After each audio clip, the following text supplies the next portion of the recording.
Donc merci d'être présent pour la 9e intervention ce matin sur la RN des FIC Talk.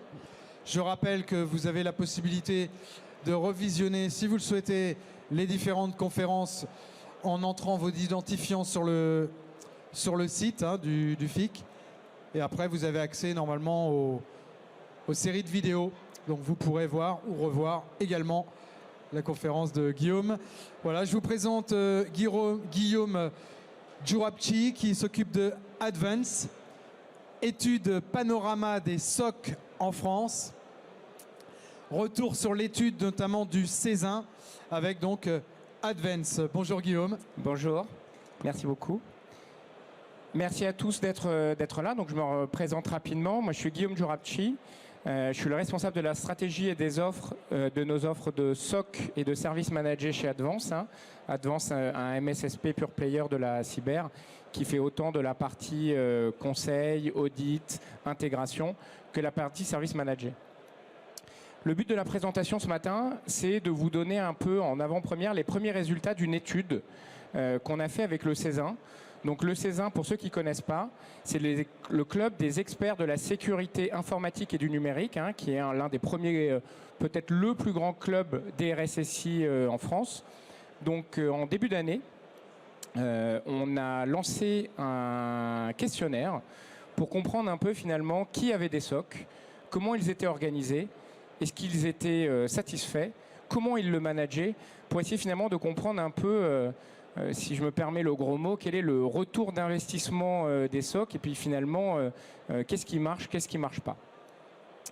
Donc on publiera à la fin du mois de juin, normalement, toute l'étude. Donc on communiquera beaucoup plus dessus. Donc là, c'est plutôt, on va dire, une executive summary des grands résultats.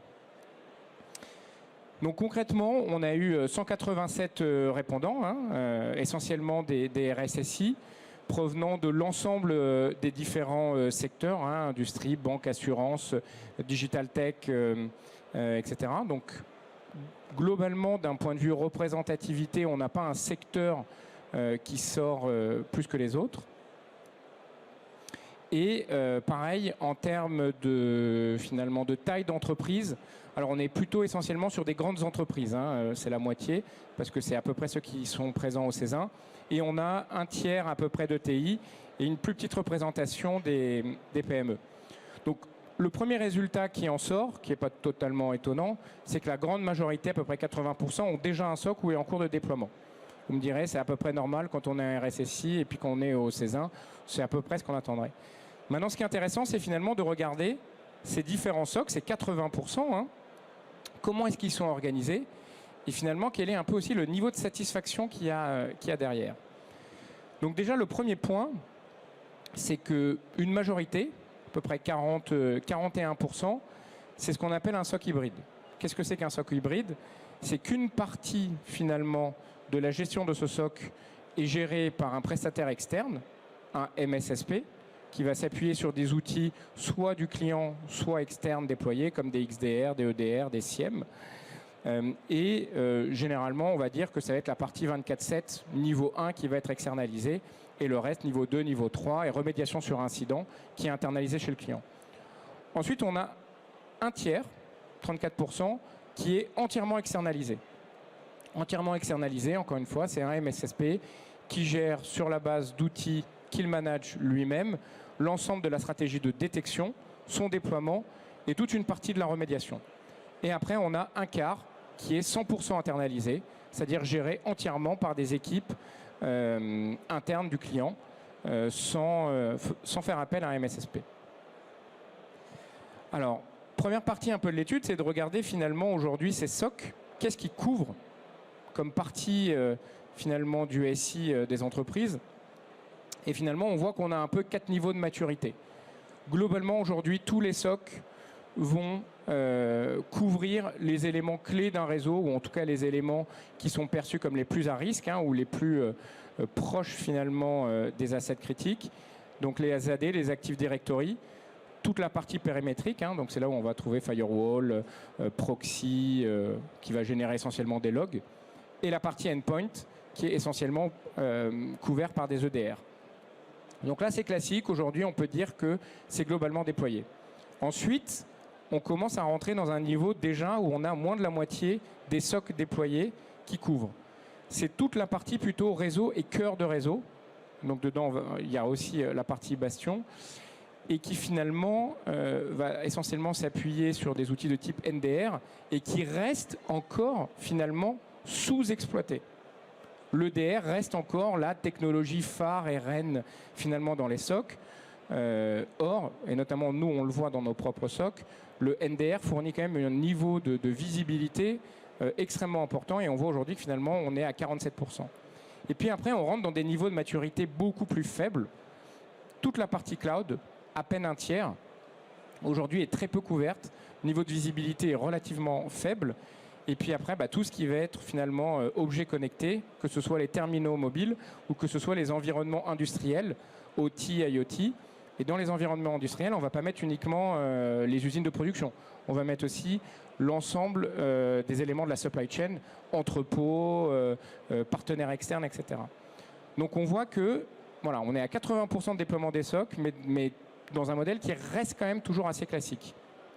Ensuite, j'en parlais juste avant, cette maturité finalement en termes de couverture des éléments du réseau se retrouve aussi dans les types d'outils qui sont déployés. Donc on a essentiellement des SIEM et des EDR.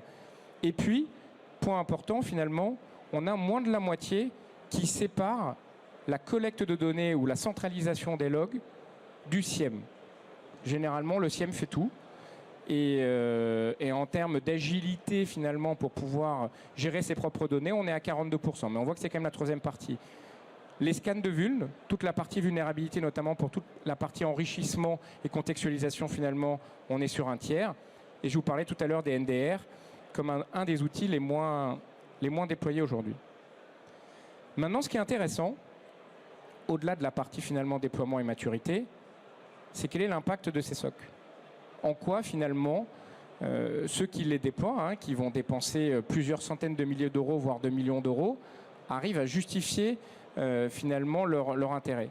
Ce qui est intéressant, c'est qu'on est à moins de 10% uniquement aujourd'hui qui ont un ROI calculé. Et quand on dit calculé, on ne dit pas forcément qu'il est parfaitement calculé. En tout cas, il y a des KPI qui sont suivis et qui sont remontés au board. On a une moitié qui nous remonte qu'ils ont un sentiment positif, un ressenti. Je n'ai pas forcément de KPI, je ne le monitore pas, mais en tout cas, mes équipes ont l'air contentes. Et puis après, on a quand même un gros tiers qui se dit je ne sais pas du tout, voire c'est négatif. Donc on a quand même déjà un premier sujet, c'est qu'on a la grande majorité des gens qui déploient des SOC, mais peu finalement qui arrivent à expliquer s'ils fonctionnent. Maintenant, une autre conclusion intéressante, notamment pour nous qui fournissons des SOC externes, donc on le prend un peu pour nous finalement cette conclusion. Plus le SOC est externalisé, moins le niveau de satisfaction est élevé. C'est-à-dire que quand on pose la question, est-ce que vous êtes totalement satisfait de votre organisation SOC aujourd'hui? Et encore une fois, on n'a que 10% des gens qui savent le calculer, leur ROI. On a à peu près la moitié, un peu moins de la moitié dans les SOC internes qui se considèrent satisfaits. Un gros tiers dans les SOC hybrides, donc copartagés avec un MSSP, qui globalement sont satisfaits. Et même pas un quart qui aujourd'hui externalisent leur SOC qui se considèrent satisfaits. C'est assez choquant. Alors déjà, c'est choquant pour moi parce que nous, on déploie des SOC externes. Mais c'est surtout assez choquant parce que finalement, quand on regarde le pourquoi les gens externalisent le SOC, on va le voir, c'est essentiellement des sujets RH. Enfin, on le sait tous ici. Il y a un manque finalement de compétences aujourd'hui sur le marché, tout simplement mobilisables ou recrutables. Et donc, on sait que finalement, une grande partie du marché, s'il veut un SOC, il doit en partie l'externaliser. Et bien pourtant, plus il est externalisé, moins il est apprécié. Maintenant, si on rentre dans le pourquoi.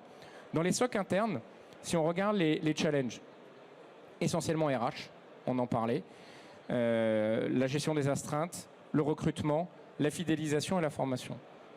On le sait tous, là je pense qu'on n'apprend pas finalement grand-chose. Par contre, quand on regarde les avantages qui sont relevés, volonté d'internaliser les compétences, indépendance vis-à-vis des fournisseurs tiers, maîtrise des données. Je le rapproche quand même un peu du manque d'analyse sur le ROI. Parce que finalement, ces critères de pourquoi on est content aussi d'un SOC interne, c'est pas forcément des critères extrêmement opérationnels ou concrets ou un résultat. C'est essentiellement des critères et qui se comprennent de réassurance. Je maîtrise mes données, sachant que finalement on a quand même un tiers, à peine un quart, enfin non un tiers, qui gère les données indépendamment de leurs outils. Donc déjà on a un élément qui est quand même assez, je trouve encore étonnant, qui est que le pourquoi des SOC internes est essentiellement une notion d'indépendance, ce qui est important. Maintenant, quand on regarde sur la partie SOC externe, et ça sera ma dernière slide, quand on regarde les challenges, ben c'est l'organisation et le mode de collaboration, la démonstration d'un ROI, parce que là, clairement, finalement, c'est une dépense non humaine, complètement en mode OPEX, et un manque de transparence sur les outils. Et effectivement, aujourd'hui, le grand sujet qui ressort de cette étude, c'est qu'alors que le marché a besoin d'externaliser une partie des SOC, pour des questions RH, comme on l'a vu avant, la transparence, finalement, du mode de collaboration, qu'est-ce qu'on attend réellement d'un MSSP? Qu'est-ce qu'on attend d'un SOC externe? Quel est le partage des tâches, finalement, entre les équipes internes et les équipes externes? Finalement, aujourd'hui, ce n'est pas très clair. On a des sujets dans les détails de ces questions autour pardon, de l'accès aux données, de l'accès au process, de retour, d'échange, de communication. Donc finalement, le SOC externe est vraiment encore largement vu comme une boîte noire. Ce qui est fondamentalement un problème sur le marché, parce que finalement, ça suppose qu'il y a une attente plus forte de ces acteurs-là. Et quand on voit les avantages, bon, c'est un peu en lien avec les challenges du SOC interne, c'est l'expertise, la facilité de gestion des astreintes, la capacité à étendre le périmètre, encore une fois. On a vu tout à l'heure que la couverture des SOC aujourd'hui reste quand même très concentrée sur les éléments classiques du réseau AD, périmétrique et endpoint. Donc la capacité à aller plus loin, essentiellement notamment sur le cloud, et la rapidité de déploiement. Donc on a des sujets finalement positifs qui sont assez liés à de l'opérationnel et à l'agilité et à la capacité de couverture, mais qui sont contrebalancés par une opacité assez forte. Et donc l'idée dans les prochains mois, c'est qu'on continue d'analyser un peu plus en détail ces retours, notamment qu'on comprenne quels sont les KPI aujourd'hui utilisés par les différents acteurs qui managent les SOC pour pouvoir vous partager finalement l'ensemble de ces résultats d'ici le mois de juin. Voilà. Merci pour votre écoute. Si vous voulez venir nous voir sur le stand et qu'on vous parle de notre manière de faire notre SOC externalisé, si possible le plus transparent possible, vous pouvez venir nous voir sur le stand C4 Advance. Voilà. Merci à tous et bon salon.